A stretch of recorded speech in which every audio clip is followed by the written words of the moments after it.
You're listening to the Cinik Radio podcast. Now, your hosts, Igrihe and Cinik. And you are listening to the Cinik Radio podcast, and I'm your host, Cinik. And joining me, as always, and live on location from the city of Wakanda, my co-host, Igrihe and Ryan. And on this week's show, we get to review Marvel's latest offering, The Black Panther, because we are the Cinik Radio podcast. Like, listen, subscribe. More importantly, let's figure out a way to protect our schools. This weekend marks the long-awaited opening from Marvel, The Black Panther. But did it deliver? Well, at recording, $235 million for the holiday weekend already taken in, and $450 million worldwide. That's tens of millions of people who've gotten in their cars, drove to the local theater, stood in line, bought tickets and $80 popcorn just to sit there and say no to division. Say no to the fringe and the sickness that causes people to post inflammatory and race-baiting things on social media. But was it any good? Let's see. IG, leading into this movie, how familiar were you with the Black Panther? Well, I'm a nerd, and even as a kid, I read a lot of things that had Black Panther in them, including some just of the Black Panther comics themselves. So I was fairly familiar. Anything more recent, I'd kind of fallen by the wayside because I don't read as many comics as I'd like to anymore. Just time, work, family, and everything takes away from that. So I was familiar with a lot of things, but not as familiar with everything that was going to happen in this movie.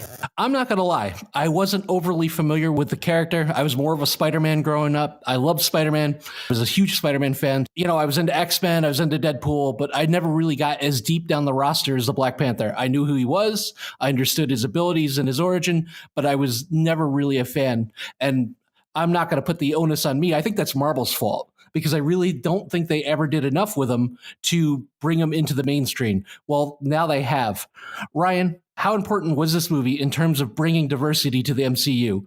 I mean, a successful showing by a mostly African-American cast in a highly rated blockbuster film. So I really feel like Ryan Coogler had a really huge load on his shoulders, because he not only had to make a good, fun, entertaining Marvel movie, but he had to make one that was kind of culturally relevant, and that one that wasn't too heavy-handed or heavy-handed, that did handle the race issues that are within the movie and outside the movie. Handle it in a way that can be weaved into the narrative, the story's trying to tell, and still make for a compelling, fun story while also kind of having some kind of a message. IG, after seeing the movie, were you glad that they took the time to introduce him in Civil War, kind of an introduction? And do you think it was a fair representation of what we got in the origin film? I actually was very happy that we got him in Civil War first. And what that is Black Panther isn't a front tier or even second tier character in Marvel. So there are a lot of people that may have an idea of Black Panther, but there's a bunch more that if you say Black Panther to them are going to think of the 60s Black Panther Party. And this is obviously completely different things.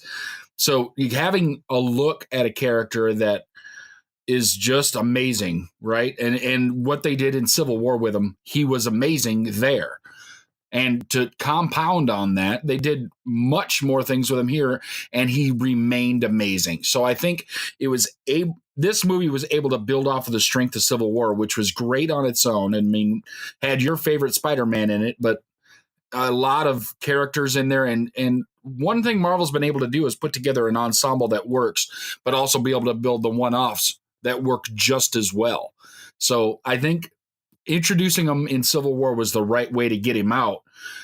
And then putting a standalone was of the utmost importance for that character, because he is very central as far as things going around in Marvel in general, with the stuff coming from Wakanda with the vibranium and everything. It's important that Black Panther is central to everything. I think you make some fair points there. And I also like the way, we reintroduced Spider-Man. Spider-Man needs no introduction, but we reintroduced him and he was out there with everybody else and he was mixing it up and he held his own. But Black Panther actually stood out. If you look in the terms of power structure, the Winter Soldier owned Captain America in one-on-one combat most of the time, but the Black Panther stayed right there with him, fought him tooth and nail. So I thought that was a great introduction. I thought it was needed. And I think that it really did help the success of these movies, this particular movie this time out. What do you think, Ryan? I think Civil War was a really good movie, but I don't think it gets enough credit for how it was able to introduce both Spider-Man and Black Panther into the story without, and give them both kind of their own little origin stories without, spending too much time, involving them. He was the standout in Civil War. And so I think that really helped set the stage for this movie, because we really knew that we liked the character. We loved the character design. We loved the way that he moved. So I think it really was a nice little springboard for us, to kind of familiarize ourselves with the character and really like the character. And I was off the bat, I was excited, because a lot of times when we get a movie, whether it be, let's say, Chris Evans as Captain America or Chris Hemsworth as Thor, like we kind of think, okay, that guy looks like the character. Okay, makes sense, but we don't really get to see them, so we have to wait for the movie to see it. And in this case, we got the preview, and we were all pretty happy with the preview, and obviously he didn't disappoint in this outing. Well, on top of that, too, it's every time he talked, his screen presence was off the chart. He owned every scene that he was in. Like, you're like, oh, shit, what is this guy going to do now? What is he going to say now? I mean, he was a force to be reckoned with. But going back to what you said, IG, about Wakanda being important, I mean, if you look at the latest Avengers trailer, most of it's taking place in Wakanda. And not only that, they gave Black Panther like the drop the mic lines in that as far as evacuate the city, engage your defenses, and get this man a shield. The stage is set for Black Panther to be a huge the MCU going forward. But Ryan, let's talk Ryan Coogler for a minute. I mean, all your favorite directors now are named Ryan, apparently. From Hollywood standards, he's a fairly new director. We've mostly only became aware of him because of Creed recently. Did you think he was the right person for this movie, and were you surprised how well-rounded the movie was? No, I think there are two movies. Obviously, Creed was really surprisingly strong, and but there's also Fruitvale Station, which is also a really good movie. And I think the important thing with those two is, obviously Creed's not quite a superhero movie, but it kind of is. Rocky movies kind of are superhero movies in their own weird way. And he obviously he did a great job with that, and he did a great job with kind of a superhero-ish type of character, and that kind of not quite huge budget, but kind of he had the right idea for kind of this big action movie with an underdog. And Fruitvale Station showed that he was really able to handle a compelling story and deal with race. And so and then just hearing interviews with him, and I just like his approach to movies and approach to filmmaking. So I was really confident when they selected him as the director. I thought, okay, this is the guy. And I think the Marvel way, they tend to take directors who are kind of strong directors who maybe don't have a ton of experience, a ton of hits on their hand, and give them the keys, but they kind of direct them and make sure that they get the Marvel things right. And so I was pretty excited when Ryan Coogler was brought on board for that. Well, I think maybe Kevin Feige should maybe go over to Star Wars and take a look at that and look at their director selection and help them out a little bit. I mean, listen, I disagree. Listen, Creed was a solid movie, but it's nowhere on the level of this. I mean, with the special effects and with the cast and the cost. IG, were you surprised it came out as well-rounded as it was? At this point, anything Marvel is doing with their MCU doesn't surprise me anymore. They've just churned out so many things. I'm waiting for the one to come that isn't good, and it hasn't happened yet. There have been ones that are less good, but they've all been good. I mean, even if you look at like the first two Thor movies weren't great, but they were still fun to watch, decent movies. And those are about the bottom of the barrel. Like you throw those against almost any DC movie that's come out in the last 10 years, and they're still far and away better movies. And that's the problem, is that I think it's not only the directors that they pick, and the directors are very good. They're doing a great job. But I think the production staff, the producers of the movies stay the same for all of the different things. So the producers are the ones that are kind of, if the director tries to go too far off of the Marvel path, they kind of bring them back and say, you can have some of your flair, you can have some of your personality, but it needs to be in this zone.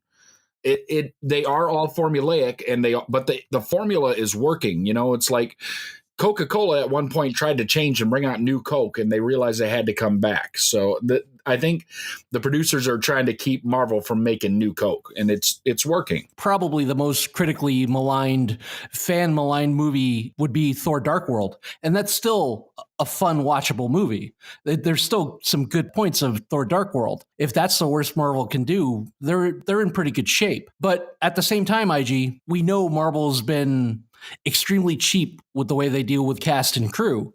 If Coogler finally becomes the next big director in Hollywood, should they pay him anything he wants to come back and do the sequel? At this point, he has to, right? At this point, they absolutely have to. Don't you think so, Ryan? They got to pay him. Yeah, I think he's in a special position where I think they, again, especially given all the social relevance of the movie and the racial elements, I think you got to give it to him at least for the next one and maybe beyond that. I think he's just, I don't see how you take him out of this.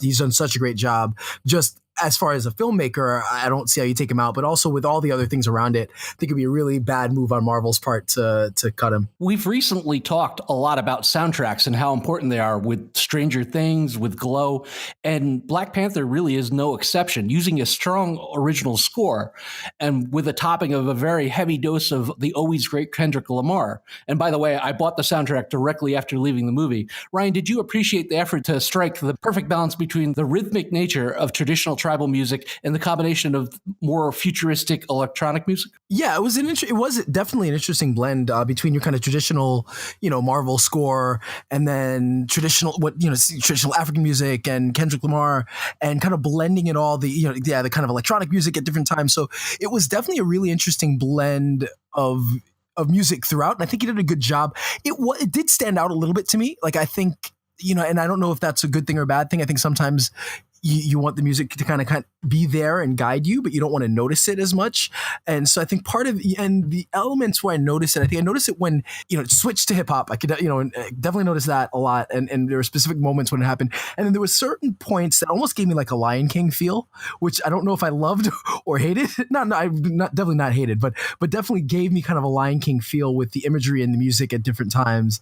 I don't know if you guys got the same thing, but overall, I think it was a really good job of kind of managing the music throughout and really kind of help with the atmosphere of the movie. Well, I think some of that might have been on purpose because it keeps things familiar, right? If things are familiar, things are safe, and then people are going to be comfortable watching it, right? Because they're trying to appeal to a much broader audience, right? It's trying to get the people not of color to enjoy it as much as the people of color. And you have to put something out there that's going to make things feel good, things feel comfortable, things feel like you've been there before. And The Lion King obviously had very great success when it was out. Throwing that kind of feel in there absolutely helps bring it to a wider audience. And then keeping it new, Kendrick Lamar is an amazing musician, so letting him kind of have some flavor in it works. All right, IG, let's talk some villains. We got Ulysses Claw, played by Andy Serkis. He was Gollum in Lord of the Rings. He was Caesar in Planet of the Apes. And now he was the Supreme Leader Snoke, the Last Jedi in Star Wars. Is he the most famous actor in Hollywood that absolutely nobody knows? Well, and I think you're going to start to know him because he chewed up scenery as Claw. He was great. He did a great job. I mean, he's a good bad guy that you could like Spider-Man, when you had the Vulture in Spider-Man, you could understand why he was being a bad guy. He was kind of that way a little bit. And just the way he acts, I love Andy Serkis, and he's amazing. And actually getting to be himself on the screen once in a while is great. They need to do that a little more often because he is a very good actor. Yes, he's the best motion capture guy there is, but he is a good actor in his own right. So I'm glad he got to get his time now. Yeah, I agree. I think I loved him. Obviously, love him as Caesar. I really liked him as Snoke. I think the only thing that sucks about Snoke dying is the fact that Andy Serkis, I love the way he did chew the scenery up, and he definitely chewed scenery in this. And for the limited time he was in it, he was just fun. He was just a really fun villain, and he definitely doesn't get the credit he deserves as an actor. I think he should have been at least nominated for an Oscar. I don't think he should have won for Caesar, but anybody that can make you care for a CGI, ape deserves it. And again, he was awesome as a villain this time around. You look at Lord of the Rings, you look at everything that he's done, and you peel back the layers, and that's him. I mean, at his core, that's him. That's his acting. That's his motion. I mean, everything they're doing is amazing. Everything he does is amazing. Everything he touches kind of turns to gold. But Ryan, they went out of their way to give him a sense of humor, to give him a personality, to build him up. And spoiler alert, just to kill him off. That was my only slight disappointment with this movie. Were you disappointed that they chose to kind of do away with the character? I read the comics growing up, but not a ton. So I'm not, and then as an adult, I was never really not into comics as much anyway. So I think Black Panther wasn't something I was following very much. But at least from what I remember, he was a pretty major character. So it kind of reminded me of what they did with the Mandarin and Iron Man. It's kind of like you take this person who's a major character, and with the Mandarin, it's like you kind of relegate him to a joke, and in this case, you kill him off. I was a little shocked, but I mean, really depends on what they're going to do with what they're going to do moving forward. So yeah, it was a little bit of a shock. I didn't again, it was kind of the same thing as Snoke. Like, he chewed scenery and he was great, but he was still kind of one note. So I don't know how much of a loss it was, except that we got a fun scenery chewing character. More that he does represent a major villain in Black Panther's story. So I was a little surprised that they got rid of him based on that. Well, yeah, he could have been a recurring villain in other films. IG, after taking time to build him up, did you appreciate the way that they kind of did away with him a little bit unceremoniously? Yeah, I did appreciate it, because it turns out he wasn't the main bad guy. He wasn't where the focus needed to be. It was there to build tension, and he did his job. He really did his job. He built it up. Tension was there, and you didn't need to keep him around. It was fine. I don't have any issue with it. And the only issue I have is that Andy Serkis needs more roles, but he can get more roles. It's not about this movie. It's about all movies he needs to be in. And I'm fine with him just getting killed off that easily and that quickly. It's fine. Well, I've prophesized this for a while, and there will come a time in our lives that Michael B. Jordan is in every single film that is made every single year. And I think we just came a step closer from Wallace in HBO's The Wire to Creed, now this.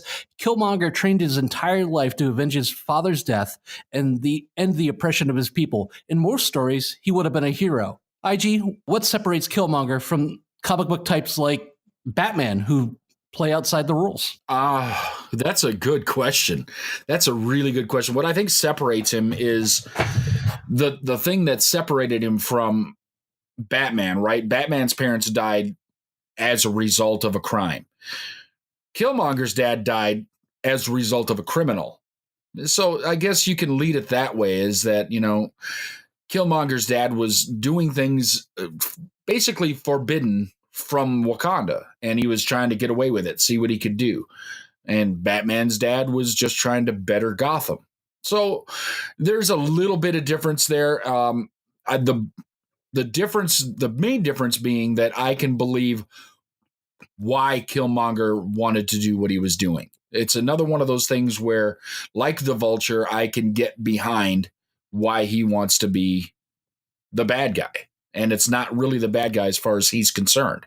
I get it. I love the Joker being just crazy and wanting to burn the world, but at the same time, I like a villain with some depth. And Ryan, the Wakandans took everything from him and just simply left him. More so, did it give his character more depth, and did you agree with his agenda? Well, yeah, I think what separates him from Batman is framing. It was really that. Like, if you were to frame this movie different, he is the hero. No, yeah, he obviously plays it up. He does some evil acts that maybe Batman wouldn't do, but it really just comes down to how you frame the character. And otherwise, that's one of the really interesting things about the movie, and one of the themes that I'm glad they tackled, because you have this beautiful nation that advanced technologically, that's isolated themselves, and yeah, there is, that's questionable. Like, is that really good? This really does make Killmonger one of the he is the most interesting villain that Marvel's come up with. I mean, you could argue that Loki was one of the more entertaining ones. But besides Loki, this really solves a lot of their villain problem. I guess maybe, Michael Keaton is another really great villain, but that's it. Like, those are 3 great villains in Marvel movies so far.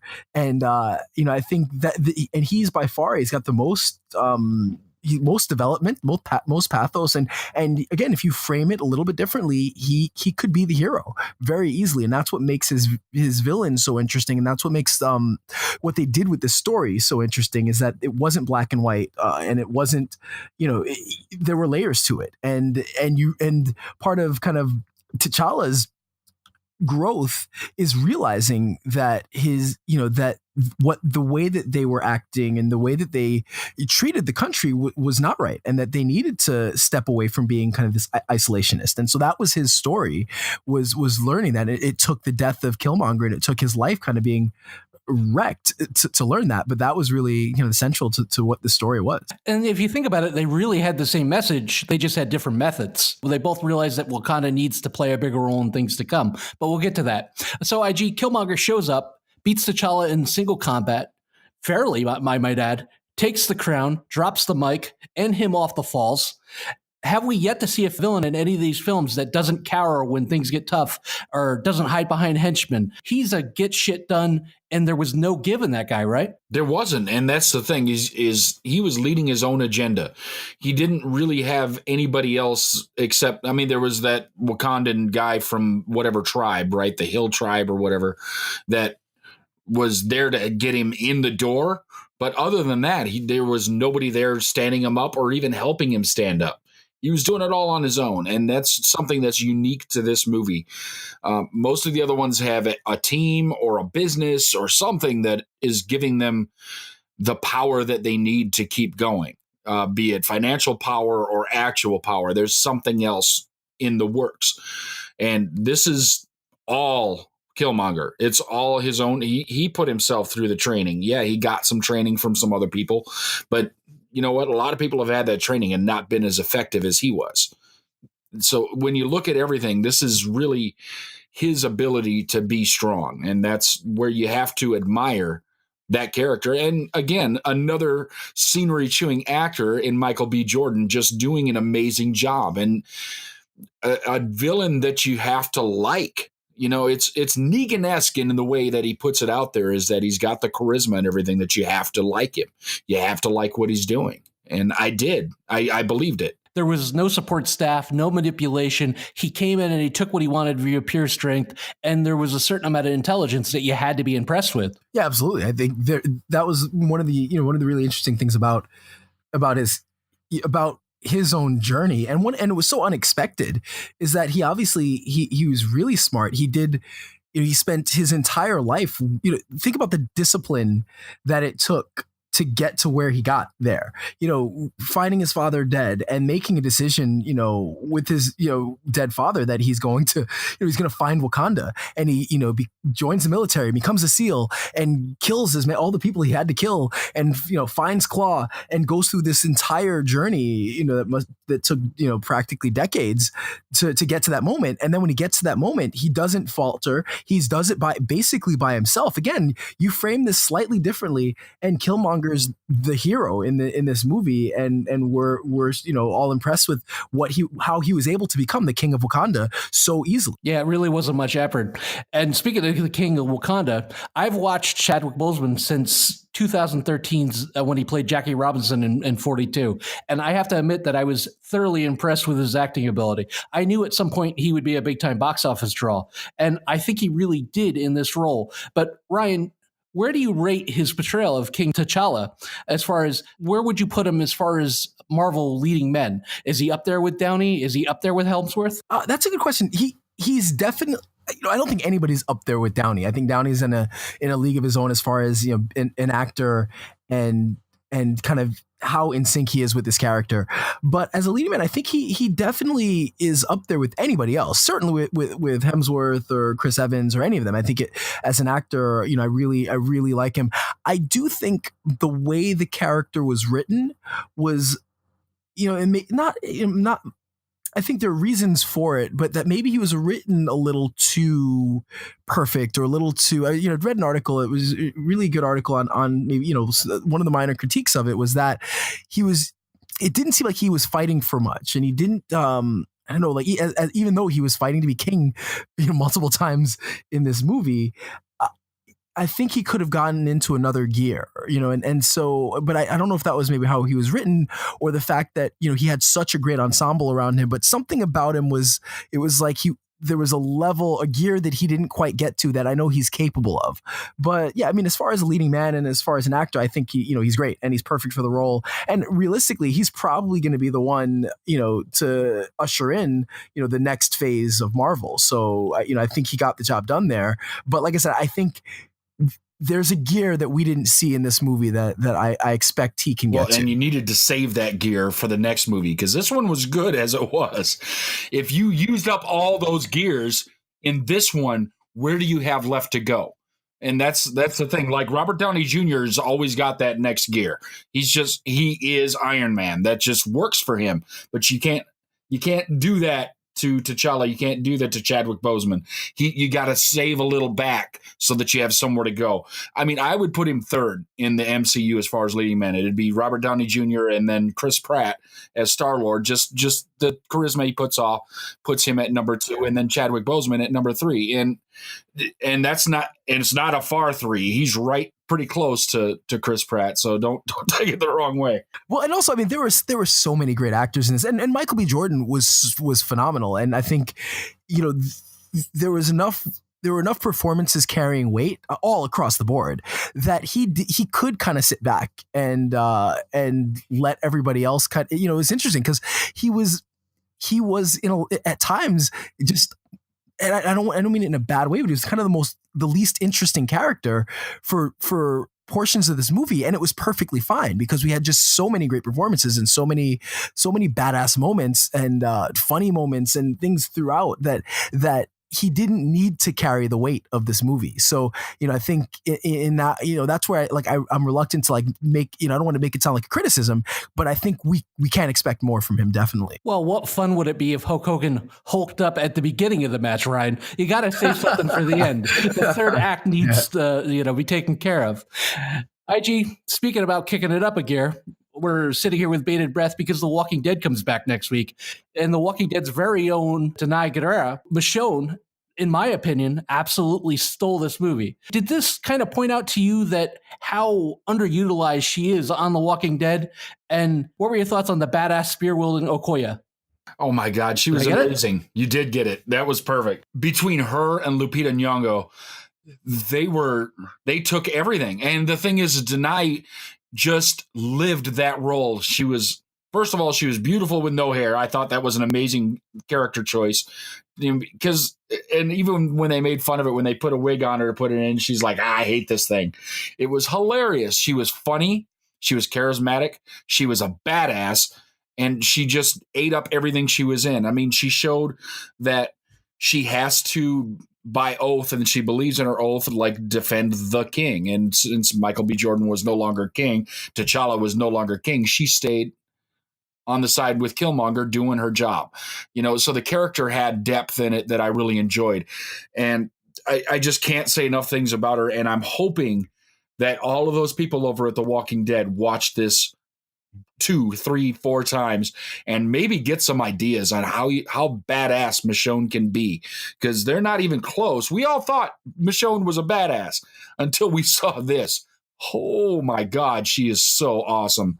Couldn't have done better. Her and Lupita blew this away. I can't say enough about Michael B. Jordan and Chadwick, but you know what? The ladies stole it in this movie. Oh, there was one point in the car chase where she threw her spear through a car and crashed it. Ryan, should The Walking Dead be looking into getting rid of that damn machete and giving her a spear? Because she was like Michonne ate Michonne in that fucking role. Well, it's funny. The day I saw the movie, I was listening to an interview with her, whatever they changed the name of the Nerdist to, and I know she's a playwright and she's obviously a great actress, but you really and then seeing the movie, it's like, what are they?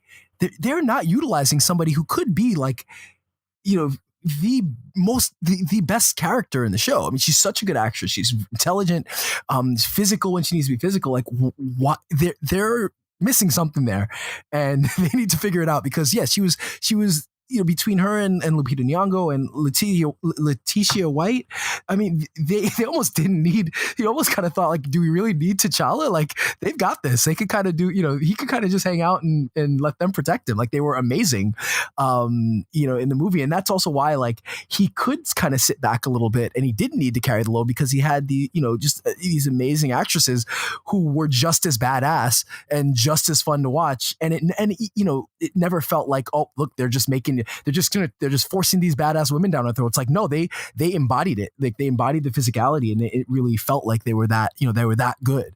So yeah, it was awesome.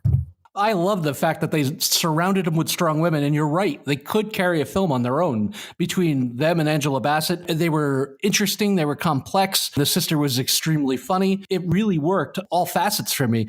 But Ryan, what did you think of Wakanda as a setting? I mean, it was the jungle, and they tried to keep it looking more like a kind of an African city, but it was real futuristic. Did Marvel outdo themselves? And I mean, will they ever be able to recapture anything like that again? So I thought it was really, really amazingly done.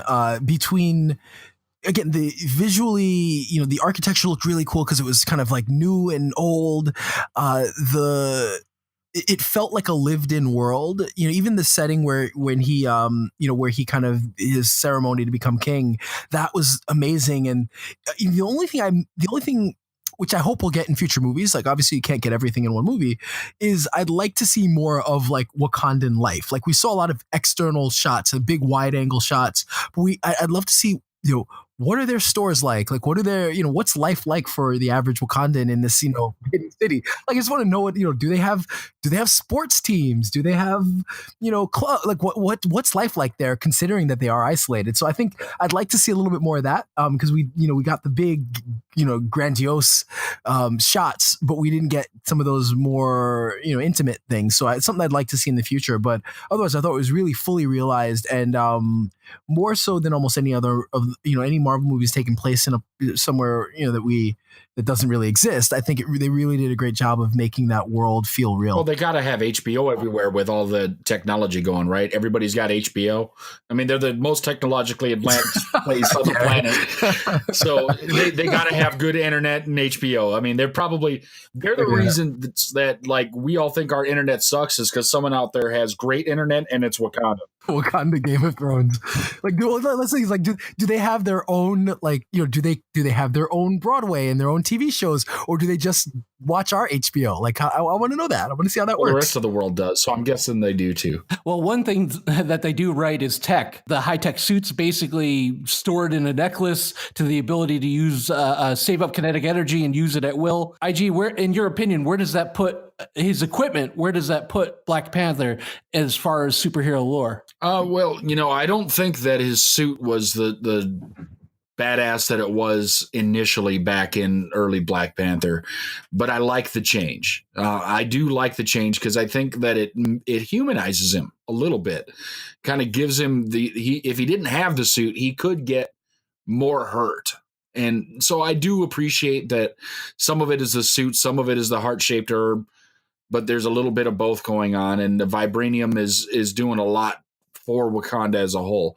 So I think the technology being in there, and basically the way I gather it is the technology from Wakanda is going to dwarf everything that Tony Stark has done thus far. Oh yeah, I can't wait for the moment where they take him there and they show him that they have a flying railroad underneath the city and they can virtually just basically do anything. I wasn't crazy at first when I saw the purple in the suit, but once I got an understanding that basically he's going to be fighting somebody that's in the same exact clone suit, you needed some way to kind of make a distinction between the two. So I did like that, or it would have just been two of the same, like two twin brothers fighting each other. But I also like the ability he had to store up the kinetic energy and kind of use it as a weapon as well. I thought that was extremely funny the way they introduced it, and I thought it was extremely useful. Now, him being what seemed like completely impervious to kinetic energy, I don't know about that, but I did appreciate the suit and I appreciated the tech. Another nitpick, only because it may have implications down the road, is vibranium is this kind of MacGuffin now. It's like this magical cure to everything. It can cure gunshot wounds to the spine. It can give you superpowers.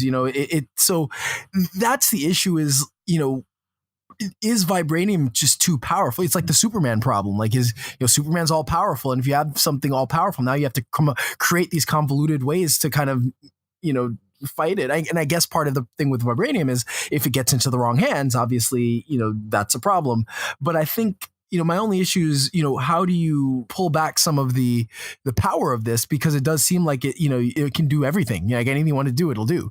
And that could be problematic moving forward when it comes to kind of creating these stories. The rest of the powerhouse cast included Martin Freeman, Angela Bassett, Forrest Whitaker, Daniel Kaluuya, Lupita Nyong'o. IG, could this be the deepest cast of all time, not only in a superhero movie, but in any movie anywhere? I mean, outside of a Scorsese flick. It's very, very deep. Oh my goodness. It is so deep. I mean, and it's stacked. I mean, this is like the New York Yankees of movie making because they just stacked their lineup. And it's, or Cleveland Cavaliers, if you want to go that way, you just stack it. And it's fine because it works. And nobody in this, what I saw anyway, nobody's fighting for power from each other, which is wonderful, right? They all took their role, knew their role, and were fine with their role. And I loved it. And if they can learn anything from this, and what I think Marvel and Disney have been able to do with this stuff is make going and being a superhero a viable thing for big name stars to do for fun, but still make it interesting, watchable, and have a message. And that's what I appreciate from Disney and Marvel, is that they're not just putting out popcorn movie. There's usually some type of message or some type of meaning in this stuff, and they are serious movies with some lightheartedness put in them. And you can't ask for anything more than that. You're getting big names wanting to go do this because of how well Disney has done it. So kudos to Disney for that. Well, despite the message in the strong themes in Ant-Man, I'm always going to make fun of people under 5'5".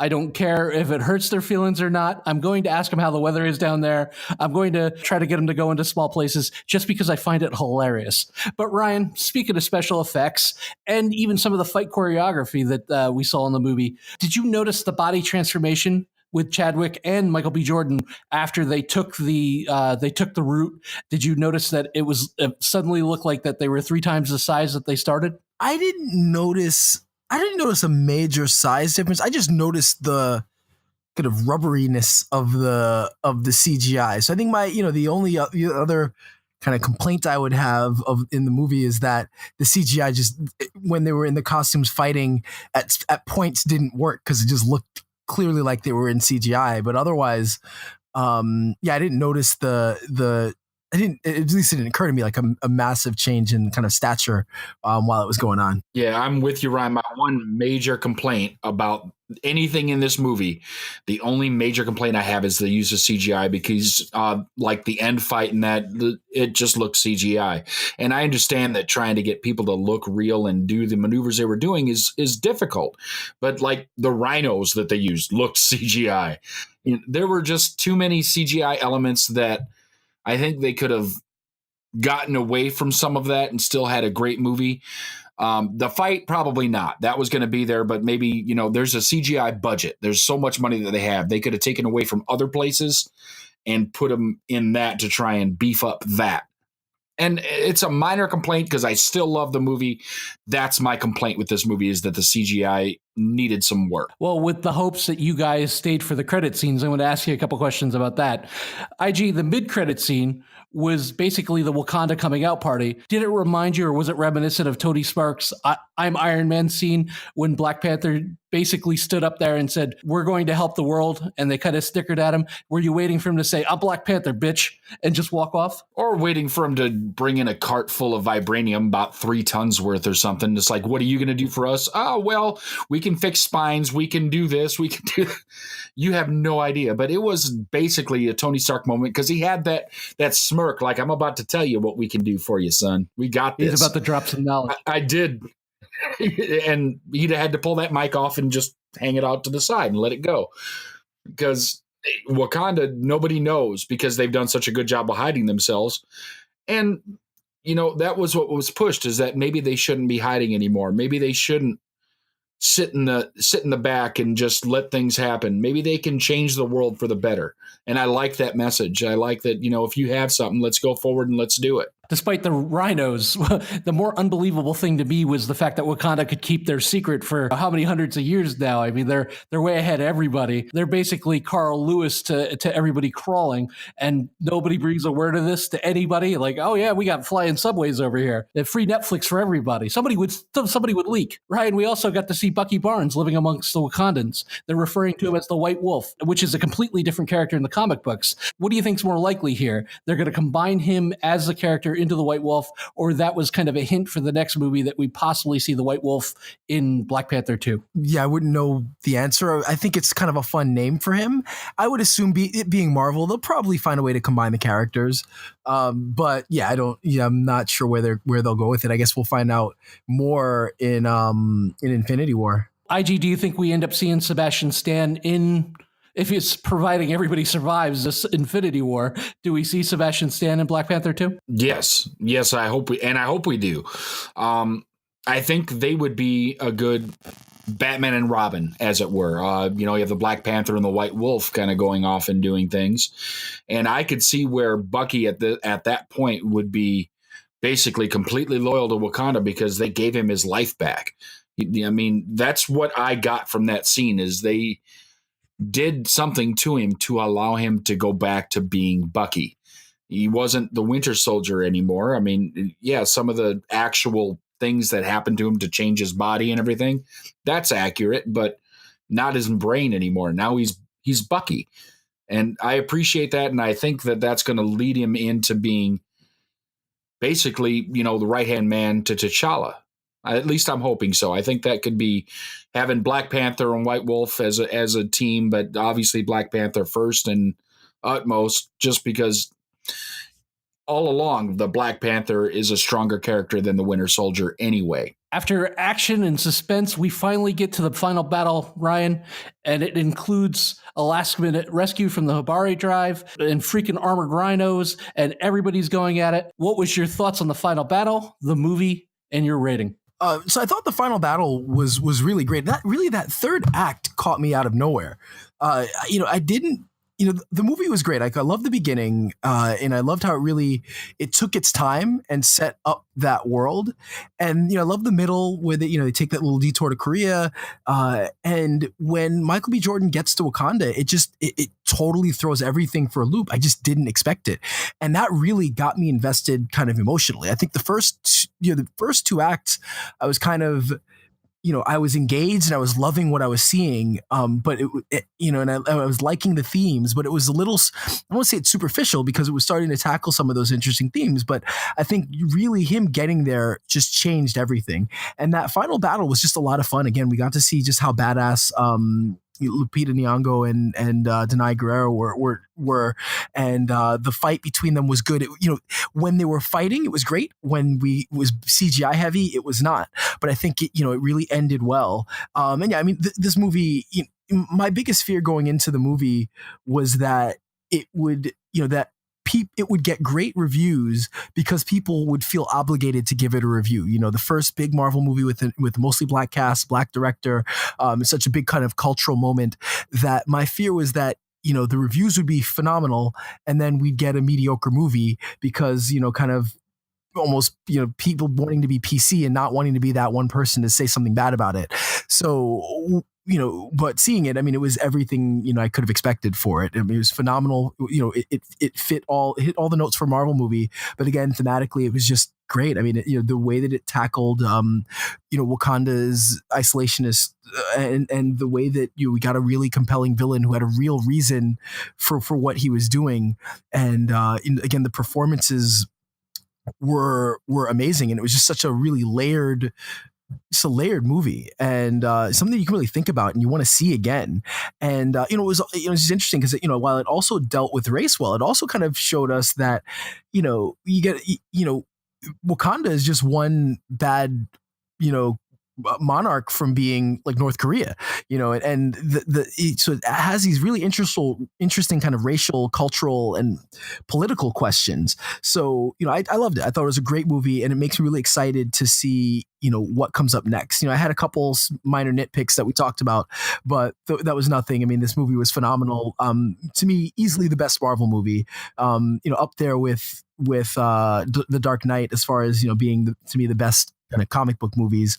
And yeah, I would give it a 9.5 out of 10. I think it was really that good. And it was a phenomenal achievement considering everything, that Ryan Coogler had to get right for this. The casting in this movie gets a 10 from me. The story from this movie gets a 10 from me. The director gets a 10. The production staff gets a 10. Everything except the CGI gets a 10. CGI brings the whole movie down to a 9.5. That being said, they can't do any better than this. So I'm wondering where Infinity War is going to go. I mean, are they going to throw out a 7 movie at us now? Because it's like, well, we gave you Black Panther, so just deal with this. I don't know. I'm hoping that they find a way to get even better in the future. But this movie was amazing. There wasn't a weak actor to be had in the whole thing.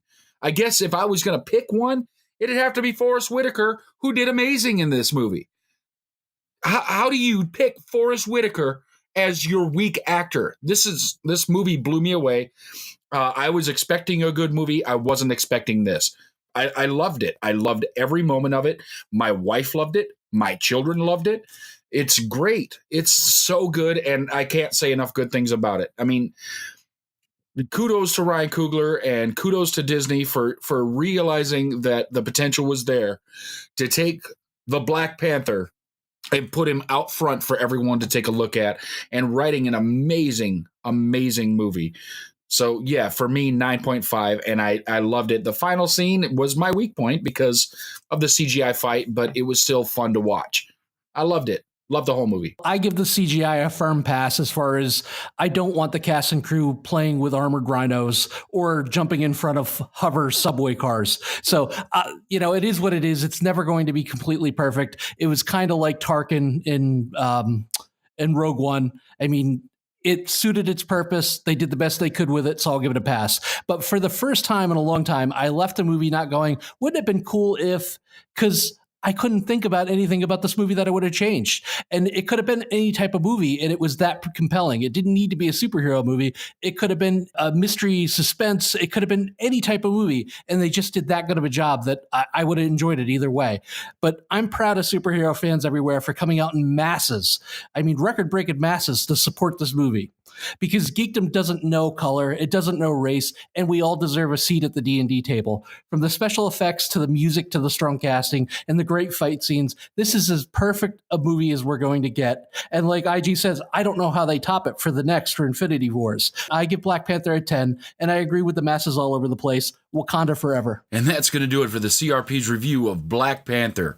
We loved it. We're going to give it a 9.85 from all three of us. You should go see it. Wakanda forever. Next week, we'll be back with The Walking Dead Underground.